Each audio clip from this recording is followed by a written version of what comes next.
Hey guys, how's it going?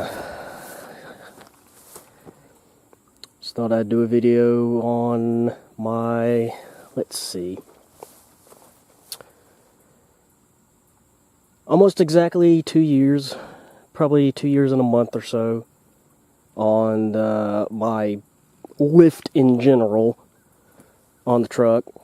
On the rough country side, I put in the spindles and did the bastard pack on the rear in into May/June of 20. It was a year after I got the truck, so 2015. Not a year after I got the truck. It was the summer after I got the truck. Yeah, is when I put the rough country lift on.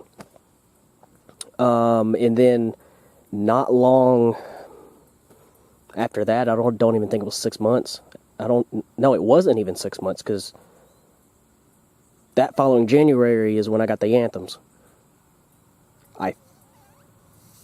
Yes, because that would be about a year and a half of having the Anthems. If I'm remembering correctly. So yeah, about 2 years or so, 2.5 years on the rough country side, and then I went spacers, flopped back and forth between spacers for the past year or so, and then I'm finally settled with the Daystar spacers. I've had those for about 3-4 months or so, and the Anthems, like I said, I've had for about a year and a half. I guess it'll be a review on the Kanati Trail Hog tires too. Yeah. Overall, I'm happy with all of it. I haven't had any problems with the rough country lift. I've only had problems with the spacers and the issues those have caused. But I got everything settled now with the Daystar spacers. I still haven't got an alignment though. And driving about 60 miles or so a day. No. More than 60. It's about 30 miles there, 30 miles back to work. So roughly 60 to 70 miles a day. All highway pretty much, back and forth to work now, is not looking happy on my tires. My front tires in general are lower than my rear tires, but you can see that feathering right there. This is almost bald right here. And then you go to my rear tires, which are practically brand new. My rear tires are every bit of probably 90%. It's got to be every bit of 90%, if not 80%. But yeah. So me having all these alignment problems in the front end has caused me to ruin. Pretty much this tire is the worst tire. That's the side I don't have the best. This side's still bad, but I have this one more vertical than the other side. I haven't gone back on that side and messed with it. I need to see if I can get on the alignment rack at work sometime this week, even if I have to pay for it. If they won't let me use the alignment machine, if I can get at least one of the techs that does the alignments to do an alignment on it.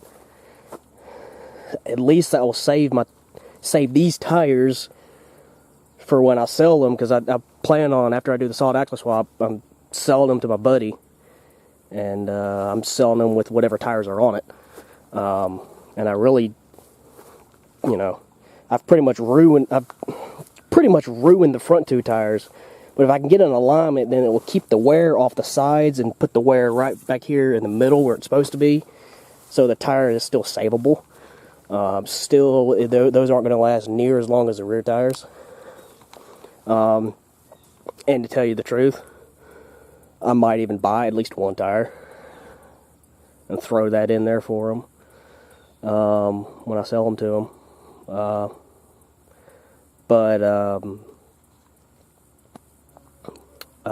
Yeah. Like I said, the rough country lift haven't had any problems out of it. The spindles have been fine. They've been solid. Haven't had any issues. I've taken the hub, the brake rotor off multiple times because I went from 5 lug to 6 lug. So I've done bearing swaps and stuff. You know, no abnormal wear when I've done that. They're still nice and tight. You know, no slop. The rear, like the block, I can't complain. It's a block. It's steel. It's not aluminum, so it's not cracking. It's not loose.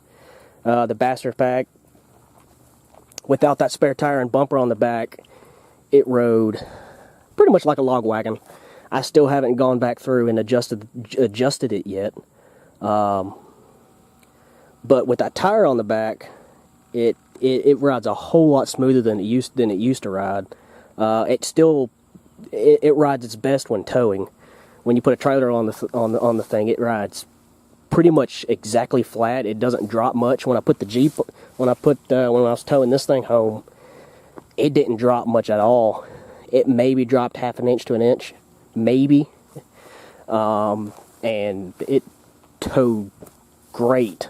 You know, if I didn't have that, you know, if I didn't build the bastard pack and only had a block in the back, it would sag a lot. It would sag as much as my buddy's 95 Chevy, and that thing sags a lot. It sagged quite a bit with that Jeep on there when he was towing his home. But so no complaints out of the bastard pack, except it's a harsher ride. You're going to have a harsher ride. I basically upped the capacity of the rear, but it doesn't overall affect the towing capacity of the truck. The truck's still 7,000 to 10,000 pounds maximum.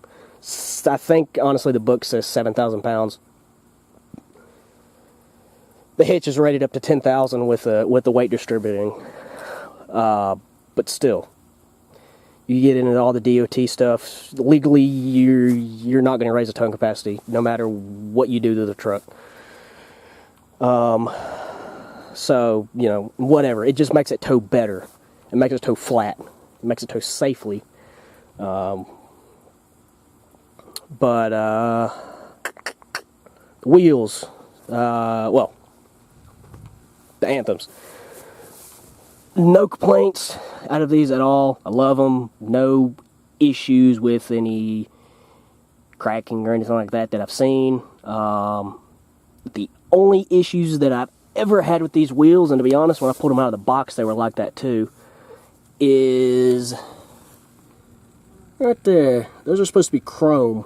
Yeah, I got some stains, but those stains are not the wheel's fault. That's my fault for not doing the upkeep that I should have been doing on these wheels. I've had these wheels for 2.5 years, and I've probably only washed them not even 5 times, maybe, in the 2.5 years I've had them. So that's my fault for not washing them. They need to honestly be washed at least once a month or once every 2 months, especially with a driveway like that, where I got a mud hole right there, some more mud holes down there. Yeah, so, you know, they get dirty anyway. But what I was going back to, even out of the box, I noticed the chrome has come off some of these decorative nuts. And like I said, I opened all the boxes, and I noticed one was flaking out of the box. Honestly, I didn't feel like worrying with it. I didn't feel like contacting Anthem and going through all the issue of trying to get another wheel. In retrospect, I probably should have, but to be honest, I think every wheel at least has one of these that has flaked off. This one right here is starting to show colors of flaking off, but those are the only two on this wheel. This wheel, I don't see. Nope, there's one right there. Chrome flaking off.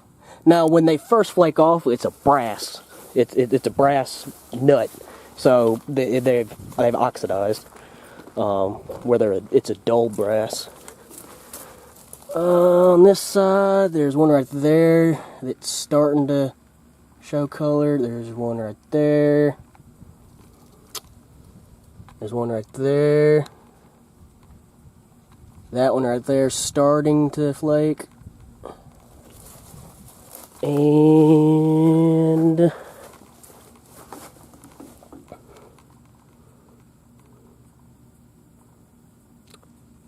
this wheel might be the only one that doesn't have any issues. Yes, I don't see any of them on this wheel.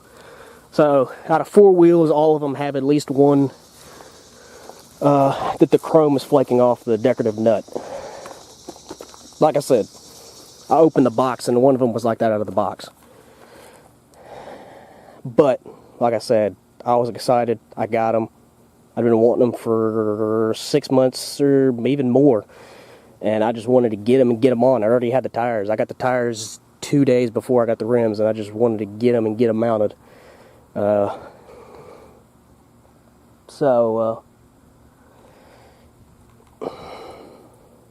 Yeah, that's really the only issues with these wheels. I like them. I don't regret purchasing them. Whenever I go 8 lug, my first set of wheels are not going to be these. I don't know, it depends. With my new job, I'm making more money. Depends on how much I have saved up by then. But as of right now, the first wheels that I get after I do the solid axle swap are going to be some, probably, I think I was looking at some 16s or some 17s. And I'm looking at 35s, but depending on how high the front is, it might go bigger. So I'm not going to go 14 gears. I've decided against that after doing quite a bit of reading. I'm floating between 456s and 488s. Right now, I'm looking at 488s. Depending on how high the truck is, 35s is where I want to keep it. That's where I want to stay. If it's much higher, then, you know, those are not 35s. 35s, honestly, with the front an inch lower as it is now, won't fit. I won't be able to turn anyway. If I can get it lifted back about another inch or two, 35s will be perfect. If it ends up lifting more than that, then I'm probably looking at 37-inch tires. And in that case, honestly, I'm probably going to keep those 513 gears. I don't know. I'm bouncing all over the place. But I've actually decided I'm not going to re-gear until I put the whole lift on and figure out where it sits, to figure out what tire size I'm going to be running. My first set of tires are going to be 35s. Like I said, on like a 16 or 17-inch wheel. I'm kind of looking at wheels and tires right now to buy before, you know, and ride on those for 6 months or a year or so, and then get another set of Anthems. I'm probably not going to get these again. Not to say I don't like them. I actually like them. But I think I'm going to get the Aviators. I'm kind of bouncing back and forth between which ones I want. But my next set are going to be 20 by 12s, not 20 by 10s. And I'm definitely going to buy a 5th wheel to put on the back. So I'm going to have 5 wheels and 5 tires. Even when I do the 8-lug swap, I'm going to buy an extra wheel, an extra tire, possibly, and put on the back. Actually, I need to buy an extra wheel anyway, so I might as well buy a tire, because right now everything's 6-lug, and then it's going to go to 8-lug. So, but that's kind of a whole overview, I guess, of the lift and everything. You've probably also noticed that I've washed it. I washed it 2 days ago or so after work. Me and my buddy dropped in the wash bay and gave this thing a bath for like the first time in about 6 months or so. Cleans up really nice when it cleans up, except when all the faded paint. One thing I will mention, though, coming up here pretty soon, I know I've mentioned my roof cracking and how it's actually starting to rust. I have that color match paint, and I was going to use that, but I talked with my buddy, and he talked with the guy who painted his Supra, And if I buy the paint, and then me and my buddy do all the body work on the roof, take the roof rack off, take the cab lights off, light bar, you know, scuff everything up. I'm going to paint my roof black, just solid black, and he's going to do it pretty cheap. So hopefully that gets done within a month or so. I really need to get that done because I don't want that rusting any more than it is. So something will be painted on the truck. It's going to be the roof. It's not going to be the whole thing. But it's still pretty darn cheap. So what I'm getting it done for. I might ask about the hood. Painting the hood black too, just to get this crap out of the way. But this is going to actually need body work. My buddy would actually have to take this, take all of this Bondo that's off. I don't know how deep the Bondo goes. That's...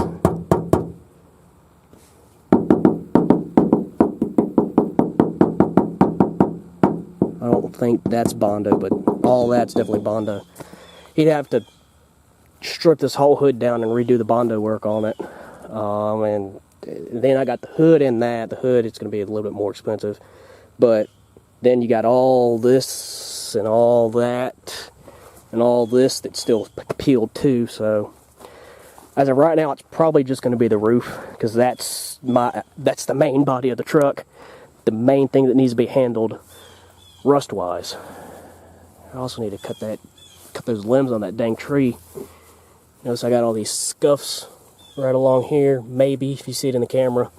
So I'm driving back in the backyard, and that limb right there, and then also those bushes right there are scraping all up and down the side of the truck. But, yeah, I've been rambling for about 17 minutes. I think I talked about what I wanted to talk about, and what I was asked. The lift in total. 4-inch rough country spindles, 1-inch Daystar spacers, and crown suspension upper control arms, and a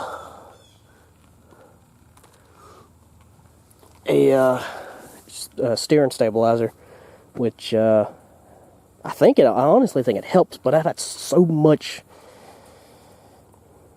many problems with the alignment in the front end. You know, I don't even know if it's helping or not.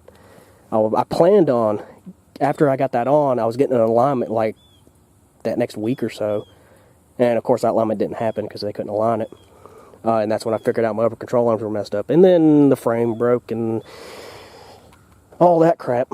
But I planned on taking that off, driving it, and then putting it on and driving it, and seeing the difference, see if it actually made a difference. But I haven't got around to doing that, and I don't know if I'm going to bother doing that. I might do it, because I know that there were some people asking me to, if I could do that, tell them if it actually made a difference, because they were looking at it. But so yeah, suspension wise, everything's doing great. Besides when I was at a 2-inch spacer in the front, that's when everything went to crap. But rough country suspension, no problems. Install was easy. The only thing I'd recommend, if you ever do spindles on these trucks, get extended brake lines, because I ended up taking my brake lines, which were in the front, kind of looping them back and putting them down, and then I told myself I was going to get extended brake lines, and never got extended brake lines. It's been doing fine for over 2 years, and there's no need for me to get extended brake lines now, because I'm fixing to do a solid axle swap, so the whole brakes in the front are going to be different anyway. In the rear, when I lifted it up, I ended up taking the bracket that was bolted to the frame, lowering it down. I don't know if I ever did anything with it, or if it's floating. Yeah, it's just floating down in there. But the rear's doing great. It's rough ride, but like I said, that's kind of mellowed out now that I got the big tire on the back. So no complaints with that. Tire carrier is doing good. I haven't had, any problems out of that. My front bumper is doing good. Haven't had any problems out of that. Other than the fact I still haven't fixed it from the torture test.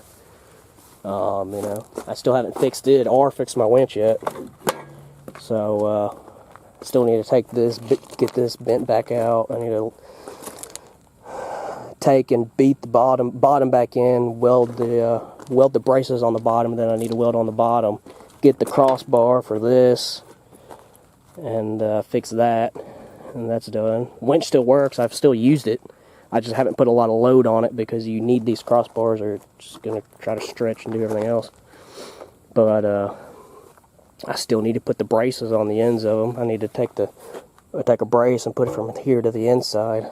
All this is wax. So I went and buffed my headlights because it had all that stupid orange peel on it. So I buffed them.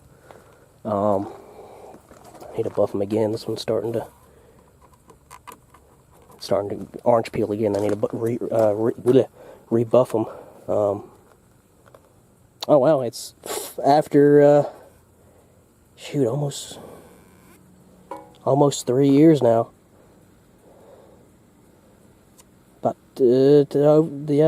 3 years. Well, no, about 2 years now. Finally, after about 2 years, it's starting to get moisture on the inside. I still say that's a damn good job for the first set of headlights I ever built. Having them last a little over 2 years before moisture finally makes its way inside of it. But yeah, I'm rambling. Lift's good. You know, I definitely recommend it for anybody. Just the standard rough country lift. I definitely recommend that. You know, I haven't had any problems out of that. If you want to go more than 4 inches, throw on a Daystar spacer, and if you want to get control arms, there's still a place that sells them, I think. I don't know of anybody who's actually tried to buy them from there. But that or ball joint spacers, whatever you want to do. Ball joint spacers, you can keep your stock upper control arm and it spaces your ball joint out, like they do on Toyotas, like they've been doing on Toyotas for years now, it seems. Most of the time when you read up on ball joint spacers, they're from Toyotas, their lifts. You can get the ball joint spacers from Rough Country if they want to sell you just the ball joint spacers. I know people who have contacted Rough Country and just got the ball joint spacers, and with the Daystar spacer and the 4-inch spindles, their alignment was fine. Or there's, like I said, there's another place that has control arms and has ball joint spacers if you want to do it that way. But you're going to have something for the alignment. The rear comes with a 2-inch block. I put the bastard pack in the back, lifted it up more, made it about 5 inches all the way around now. So, and rims, like I said, rims are great. Haven't had any structural problems. You know, they clean up nice even after sitting and, you know, just sitting and not being driven, and also sitting and not being washed. They seem to be holding up well. Like I said, there are some spots that this kind of oxidizing. I need to get there and really scrub, but I could probably get most of that off. The only problems, like I said, that I honestly have ever had with them are some of those chrome bolts. The chrome has come off. To me, that's minimal. You know, it's, yeah, I paid so much for rims and I'm having pieces flake off, but again, that might be important to you and might steer you away. Some other people could probably deal with it. I'm dealing with it. One reason, because I don't have any other options. You know, it's not going to be something that's going to be covered under a warranty, especially since they're about 1.5 years or so old.